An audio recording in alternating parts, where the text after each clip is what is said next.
হয় আমি যোৱাকালি মুম্বাই আহিছিলোঁ আমাৰ দলৰ বিধায়কসকল আৰু কেন্দ্ৰীয় কমিটিৰ জ্যেষ্ঠতম উপসভাপতি মাননীয় সভাপতিৰ লগত আমাৰ এটা গুৰুত্বপূৰ্ণ মিটিং হৈছে। তেখেতৰ শাৰীৰিকভাৱে এতিয়া যথেষ্টখিনি তেখেতৰ অৱস্থা উন্নত হৈছে। আমি আশাবাদী কম দিনৰ ভিতৰত তেখেতে ভাল পাই অসমলৈ যাব পাৰিব।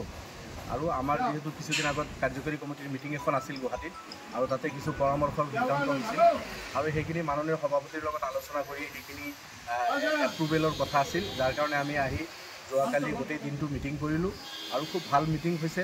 আৰু যিখিনি পৰ্যালোচনা ইয়াৰ আগত আমি কৰিছিলোঁ সেইখিনি মাননীয় সভাপতিৰ লগত আলোচনা কৰি তেখেতৰ মত সাপেক্ষে এপ্ৰুভেল হৈছে।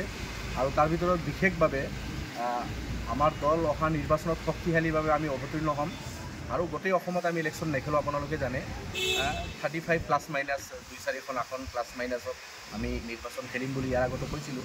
ঠিক সেই আলোচনাটো যোৱাকালি আমাৰ সিদ্ধান্ত হৈছে 30-35খন আসনৰ কথা আমাৰ আলোচনাত আহিছে। আৰু আমি অকলেই নিৰ্বাচনত অৱতীৰ্ণ হ'ম, শক্তিশালীভাৱে অৱতীৰ্ণ হ'ম। আপোনালোকে জানে ইয়াৰ আগত আমি 4টা এছেম্বলি ইলেকশ্যন খেলিছোঁ, 3টাই আমি অকলে খেলিছোঁ। মাত্ৰ 21ৰ ইলেকশ্যনত আমি একেলগে খেলিছিলোঁ, বাকী গোটেই ইলেকশ্যন আমি অকলে খেলি 18জন বিধায়ক পাইছোঁ। এইবুলিও আমি অকলে শক্তিশালীভাৱে অৱতীৰ্ণ হ'ম। কোনো দলৰ ওচৰত আমি গৈ আমাৰ লগত বুজাবুজি কৰিব লাগে তেনেকুৱা ধৰণৰ প্ৰস্তাৱ আমাৰ ফালৰ পৰা আমি নিদিওঁ। কোনোবা দল যদি ভাবে যে আমাৰ প্ৰয়োজন আছে তেখেতসকলে আহিলে তেতিয়া আমি দেখিম, পৰিস্থিতি সাপেক্ষে আলোচনা আমি কৰিম। ইয়াৰ পিছত আৰু BTAD ইলেকশ্যন সম্পৰ্কে আমাৰ আলোচনা হৈছে। BTAD ইলেকশ্যনতো আমি অৱতীৰ্ণ হ'ম আৰু BTADত আমাৰ কেণ্ডিডেট থাকিব। যোৱাকালি এইটো সিদ্ধান্ত হৈছে আৰু BTADৰ আমাৰ অৱস্থা ভাল, বহুত চিটত যথেষ্ট সংখ্যক কেণ্ডিডেটে আমাৰ পৰা টিকেট বিচাৰি তেখেতসকলে আহিছে। সংগঠন আমি কৰি আছোঁ শক্তিশালীভাৱে। BTAD নিৰ্বাচনত আমি এছেম্বলিৰ আগত ইয়াৰ বাহিৰে আৰু বহুকেইটা গুৰুত্বপূৰ্ণ সিদ্ধান্ত হৈছে, সেইখিনি টাইম টু টাইম আমি আপোনালোকক জনাম।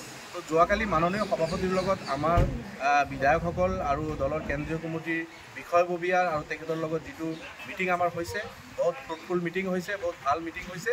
অহা নিৰ্বাচনত শক্তিশালীভাৱে অৱতীৰ্ণ হোৱাৰ কাৰণে আমি কিছু ষ্ট্ৰেটেজি লৈছোঁ আৰু ষ্ট্ৰেটেজি মতে আমি কাম কৰি আগবাঢ়ি যাম। এইখিনি আমাৰ